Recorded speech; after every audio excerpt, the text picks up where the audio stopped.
The lights are going on in Europe. The economy has begun to recover. Growth is forecast to increase by 1.5% in 2014 and then 2% in 2015. But even so, 1 in 10 of Europe's workforce is unemployed. That's 25 million people, with 11.5 million unemployed for more than a year. Around a third of this unemployment can be put down to the crisis.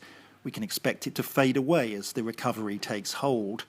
But 2/3 is a result of the way the European economy is structured, and we can't rely on the recovery to solve this problem. And a hole is growing in the middle of the labour market. Over the last 10 years, the number of high-skilled jobs has gone up 18%, and the number of low-skilled jobs is up by 12%. But mid-skilled jobs have decreased by 3%, mainly because of technological change. There's other untapped potential too. Some groups particularly struggle to find work. Young people not in education or training, people with disabilities, and women do worse than men. Across Europe, 1 in 10 people report they'd like to work longer hours, while in the majority of European countries, more than 15% of graduates are working in non-graduate roles. Some regions in Europe, not just in the countries hardest hit by the crisis, are facing very high unemployment levels, and the differences between the best performing places and the worst is stark. So we need more growth outside bigger cities.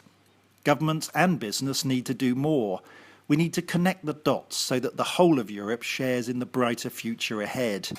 At the moment, Europe compares poorly with other global regions on skills.